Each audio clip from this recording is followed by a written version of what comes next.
And welcome to my critical family presentation. I interviewed my uncle David Thompson. He is my mother's brother. David is the second of five. The oldest is Terry right here, and then David, and then Bill in the middle, who was born 2 years after David, and then Steve, and then my mother Mary. So not only was my mother the youngest, she also had four brothers and was the only girl. So she said that she got teased a lot. David was born on September 21st, 1946, in Manhattan, Kansas. His father, Charles Bud Thompson, was attending school through the GI Bill at K State. My family is very much a house divided between KU and K State, and this is my grandma, Inabelle Pete Thompson. David has been married to his wife Sharon for 50 years, and I interviewed him about his experiences in the National Guard during the height of the Vietnam War protests and his experiences within law school. And that is the subject of the interview. And right after his experiences in that, he and Sharon got married. They have two children, Chris and Kara. Chris is a semi professional golfer who teaches golf lessons at the Lawrence golf course and has lived in Lawrence for a while. And Kara lives in Iowa. So David went to law school, which is also the other key subject of my interview, and his experiences with learning about race and then navigating the identity of race within law, working at the Montgomery County Attorney's Office. But he retired in the 1990s because sadly his brother Steve passed away from cancer in 1986, and then Terry passed away from cancer in 1996. So after Terry passed away, David decided to focus more on family and retire early. So, like I said, the main focus of this presentation and the interview was the 1970 student protests at KU. David was a part of the National Guard and was just starting to attend law school, and my grandfather, Charles Bud Thompson, helped him become part of the National Guard as a safer way to serve his country. And he and Bill at the time had a lot of anxiety of if I am I going to be drafted or not. And a key quote that I want to point out from the interview is that I love my country, but I did not want to die for it or for my children to fight and die for it. So the Vietnam protests and this quote brings up the idea of what is patriotic and how far are you willing to go for your country, what sacrifices should you make for your country, and what values should your country uphold not only within its own borders, within around the world. So these two photos right here are specifically from the Vietnam protests at KU in the late 60s, early 70s, and I really like this sign, Rock Chalk J Dove, Stop War, Try Love. And then I researched a little bit of the background of the Vietnam protests at KU. They started in 1965, and the U.S. entered the conflict in 64.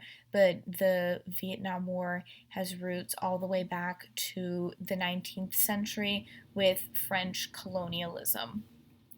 And then the protests heated up nationwide in 1969. That's when the frustration of the younger generation really came to a head.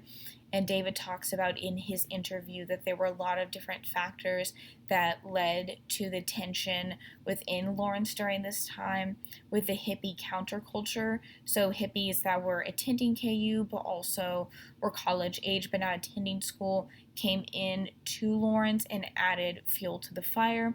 But at the same time, several presidential administrations around this time tried to criminalize African American communities, but also tried to criminalize the anti war ideals of the hippie counterculture by associating them with marijuana use.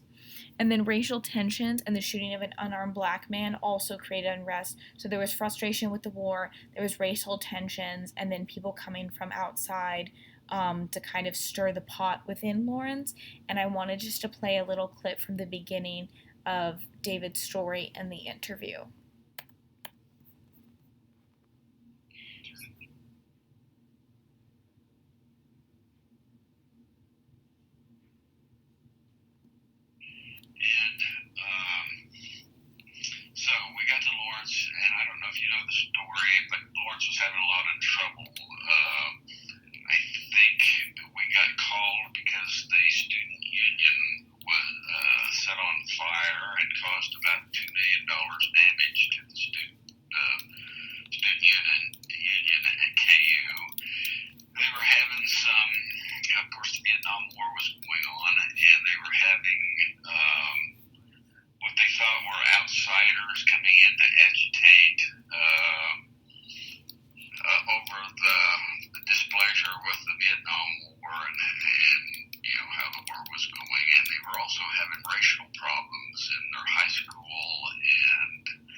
So, as part of this presentation is to maybe focus on one or two events in the person who's being interviewed's life, but also the context of what was going on maybe in their whole town or just like the wider world.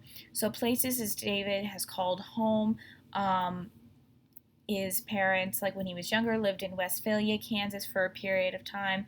After he was born, they moved to Colorado for a year or two, but my grandpa really did not like living in Colorado, so they came back to Westphalia and then lived there and then moved to Cherryville, Kansas.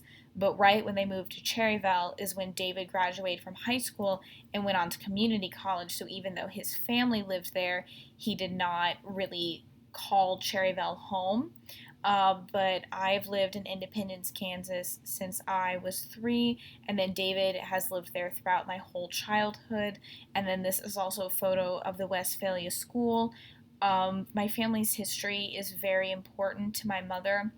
So I've been to Westphalia, I've seen the school in person, and then I have also seen the house of where Terry, Bill, and David grew up. It is now vacant and condemned, and David remembers when he was younger they did not have any running water, and remembers my grandma physically carrying water to put in the bathtub so they could bathe. And some historical context for Independence, Kansas. Laura Ingalls Wilder's home is outside of Independence. She was the author of the famous children's series Little House on the Prairie. I reread that series a lot growing up. And then talking about race as one of the central aspects of the interview and different identities. David told me about how his friend experienced segregation and racism while going to Independence in the 1930s, and I thought that I would just play a quick little clip of that.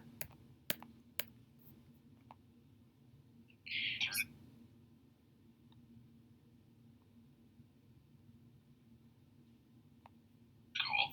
He couldn't eat in the school cafeteria.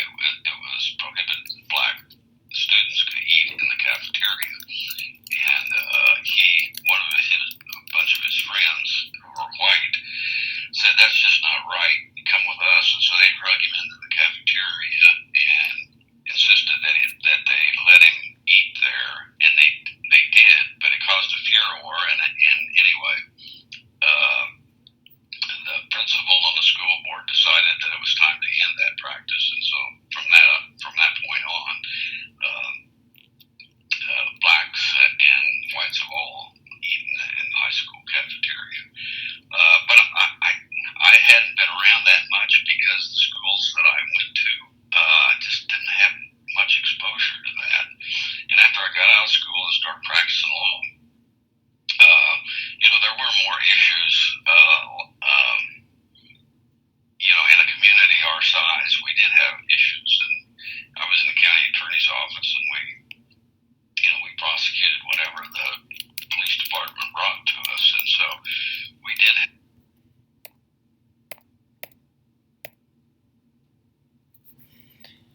And then, so David talked a little bit about living in small majority white towns. So during the mid 1960s, when the civil rights movement was gaining traction within the United States, since he was surrounded by just really white people, he said he knew little about the civil rights movement and the impact and the tension that was going on at the time.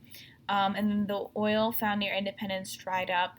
So in the early 20th century, Independence was really prosperous and home to a lot of wealthy individuals. You can see that within the huge, older homes that were constructed. But Cherryville and Independence have been slowly shrinking over the years. And then, so a few other things that David has really described to me, or what he remembers, is the first kind of personal video game consoles in the 80s playing with his children on Christmas. And then recently he told me about when Harry Truman died, they brought his body to Missouri where he could lie in state. And my grandpa and David and I think Bill went to go pay their respects to Harry Truman. He remembers waiting in line to walk past the body and pay his respects. And David also remembers being at a high school football game and hearing and processing the news that JFK had been assassinated in Dallas, Texas. And then also his just discussing, my family loves to discuss history and he loves to tell stories. So major events have been brought up at the table and talking about the Monica Lewinsky Bill Clinton scandal. And then these are my secondary sources. From past exhibits of 1970s, the year that rocked KU, an article from the Kansan, and then a background from KU history on the Vietnam War protests, um, and then another article about unrest at the university. And that is my presentation. Thank you so much for being flexible with me. I learned a lot and had a great conversation with my uncle. Thank you.